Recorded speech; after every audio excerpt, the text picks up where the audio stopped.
आज भारत के प्रदेश उत्तर प्रदेश जिला गाजियाबाद की सरजमी मसूरी पर ये जो अर्जी मोहसान जलसा होने जा रहा है, जिसके मुख्य वक्ता इस भारत की राजनीति में वो संबोधन करेंगे। मेरा नौजवान साथियों से गुजारिश है कि मेरी बात 5 मिनट तसल्ली से सुने, क्योंकि हमें और आपको आज तक हाय उल्लाह करने के लिए सपा और बसपा ने इस्तेमाल किया है, इसलिए आज हम सियासत से दूर हो गए हैं। यह हाय उल्लाह करने का मकसद नहीं है, मकसद है हुकूमत में हिस्सेदारी कैसे पाई जाए, हम इज्जत वाले कैसे बन जाए। एक गुजारिश और करना चाहूंगा, बीच में डिस्टर्ब ना किया जाए। अगर कोई साथी आ रहा है उसका बाद में नाम ले लिया जाए। मैं सिर्फ और सिर्फ 5 मिनट आप लोगों के बीच में रहूंगा। मैं शुक्र अदा करता हूं उस ईश्वर का, उस अल्लाह का, जिसने मुझे बिजनौर का जिलाध्यक्ष बनकर MIM का नेतृत्व करने का मौका दिया। मेरे भाइयों बुजुर्गों दोस्तों, मैंने इतिहास को पढ़ा है, मैंने अम्बेडकर को पढ़ा है, मैंने मां ज्योतिबा को पढ़ा है, मैंने सावित्रीबाई को पढ़ा है, मैंने झांसी की रानी को पढ़ा है। जब नजाकत अली तोलकर और बोलकर पोता है और सीना ठोककर यह नजाकत अली ऐलान करता है, अगर हम कोई बात गलत कहे तो हमें बता देना, आपको भगना नहीं पड़ेगा, हम थाना पुलिस चौकी में खुद हाजिर हो जाएंगे, चोर की तरह भगते नहीं फिरेंगे। मेरे भाइयों बुजुर्गों दोस्तों, 15 अगस्त 1947 को यह देश आजाद होता है। इस देश का कानून संविधान चिल्ला चिल्ला कर कहता है, भारत में रहने वाले हिंदू मुसलमान सिख ईसाई भाइयों, अब राजा के घर में राजा, रानी के पेट से राजा पैदा नहीं होगा, अब राजा वोट से पैदा होगा और उस वोट की ताकत भी बराबर होगी। वोट हिंदू का हो, मुसलमान का, सिख का हो, ईसाई का, छोटे का, बड़े का, प्रधानमंत्री, मुख्यमंत्री, विधायक का, चेयरमैन का, रिक्शा चलाने वाले का हो, मंदिर के पुजारी का हो, मस्जिद के इमाम का हो, गुरुद्वारे के ग्रंथी का हो, 18 साल की उम्र होनी चाहिए, चाहे उम्र 1800 साल हो, वोट की ताकत बराबर होगी। मगर अफसोस सद अफसोस, यह किसान का बेटा आपसे कहने आया है, खास करके मुसलमान नौजवानों से, कि मेरे भाइयों, ये जो 2 मिनट की बात मैं कहने जा रहा हूं, इस बात को तोलना और बोलना। अगर मेरी बात गलत हो तो अमल बिल्कुल मत करना, अगर बात सही हो तो इस पर अमल कर लेना, इस पर अमल कर लेना। इस देश और प्रदेश के अंदर 3% का जाट रहता है, 6% का यादव रहता है, 11% का दलित समाज रहता है। जब उसने अपनी वोट की ताकत को पहचाना तो मेरे भाइयों, जाट भाई ने अजीत सिंह को, चौधरी चरण सिंह को अपना नेता माना। जब उन्होंने उनको अपना नेता माना, उनके घर में DM SP, मंत्री, मुख्यमंत्री, कानून तहसीलदार, जज पैदा हो गए, सरकारी कुर्सी, सरकारी कलम के मालिक हो गए। इस वोट की ताकत को जब यादव ने पहचाना, मुलायम सिंह को अपना नेता माना, DM SP, कलेक्टर, कानून बन गए, मुख्यमंत्री के दावेदार, प्रधानमंत्री पद के दावेदार हो गए।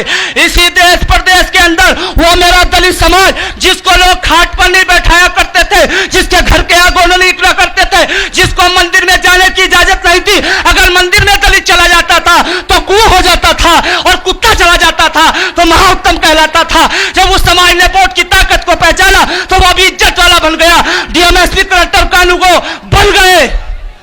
अफसोस सद अफसोस, ये जब 21% के वोट वाले ने अपना वोट दिया, जिसे खैर उम्मत कहा जाता है, जब इसने वोट दिया, इसके घर में DM SP, कलेक्टर, कानून पैदा नहीं हुए, इसके घर में हिजबुल मुजाहिद के आतंकवादी पैदा हुए, इसके घर में आतंकवादियों को साजिश के तहत फंसाया गया, इसके घर में डासरा, मसूरी, मथुरा, बागपत, मुजफ्फरनगर, इलाहाबाद, इस तरीके से ललियाना, जाने कितने दंगे हुए, मां बहनों की इज्जत लूटी गई। आखिर फर्क क्या है मेरे भाइयों बुजुर्गों दोस्तों? जब तमाम समाज वोट देते हैं, इज्जत वाले बनते हैं, जब तुम वोट देते हो तो पुलिस की गोली का निशाना बनते हो, पुलिस की गोली का निशाना बनते हो। आखिर क्या वजह है?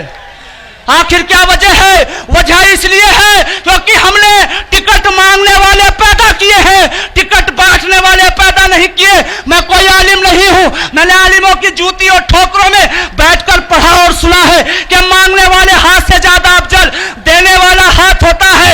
आज जिनको हम नेता मानते हैं वो सिर्फ MP और MLA का टिकट मांगते हैं।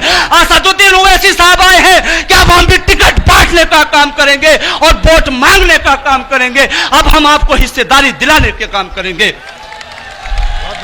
मेरे भाइयों, बुजुर्गों, दोस्तों, पार्टी नहीं तो पार्टनरशिप नहीं, झंडा नहीं तो पहचान नहीं, नेता नहीं तो इंसाफ नहीं। आज तक आपने अपनी पार्टी नहीं बनाई, अपना झंडा नहीं बनाया, अपना नेता नहीं बनाया। इसलिए जब जिसका मन चाहता है, जैसे चाहता है, आपके साथ जुल्म करता है। मेरे भाइयों, सहारनपुर में दंगा होता है, दलित और ठाकुर, मैं बड़े अफसोस के साथ कहना चाहता हूं, दंगा होता है। बहन कुमारी मायावती जाती है, वहां सत्वाना देती है, उनसे अपनी हमदर्दी जताती है, बहुत अच्छी बात है। मेरे भाइयों, कहीं यादव भाई मरता है, मुलायम सिंह यादव के बेटे जाते हैं, अच्छी बात है, आप हमदर्दी करते हैं। कहीं जाट समाज का बेटा मरता है, अजीत सिंह जी के बेटे जाते हैं। नजाकत अली आपके दुख में, हमदर्दी में पूरी मजलिस आपके साथ है। मगर मैं पूछना चाहता हूं, जब हमारे एक भाई को उन्नाव में पुलिस की सुरक्षा में मार दिया जाता है, आपका कोई सवाल क्यों नहीं होता? मैं पूछना चाहता हूं, कानपुर के अंदर एक सब्जी वाले को मार दिया जाता है, आप सवाल क्यों नहीं करते? और हद तो जब हो गई जब मौलाना कलीम सिद्दीकी को गिरफ्तार कर लिया गया, जिनको आज तक आपने वोट दिया, किसी ने भी दो अल्फाज बोलने का काम नहीं किया, दो अल्फाज बोलने का काम नहीं किया। अगर बोला तो वही बीजेपी का एजेंट बोला, जिसको ये बीजेपी का एजेंट कहते हैं।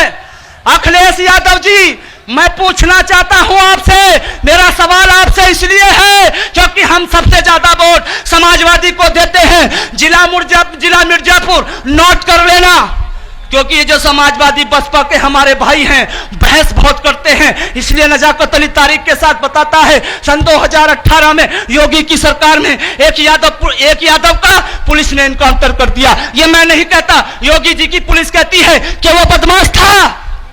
अच्छी बात है, पुलिस ने बदमाश का इनकाउंटर किया।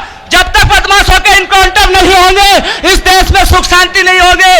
और अखिलेश यादव वहां जाते हैं पूरे दल बल के साथ, 50 लाख रुपए और एक सरकारी नौकरी की मांग करते हैं। अखिलेश जी, बहुत अच्छी बात है, मगर मैं पूछना चाहता हूं, वो हमारे भाई थे, हमारे बेटे थे, तो बिजनौर में मारे गए। पूरे उत्तर प्रदेश में एनआरसी के नाम पर 22 मार दिए गए। तुम्हारे दो अल्फाज हमारे लिए नहीं आए। आखिर कब तक ऐसा चलता रहेगा? आखिर कब तक ऐसा चलता रहेगा?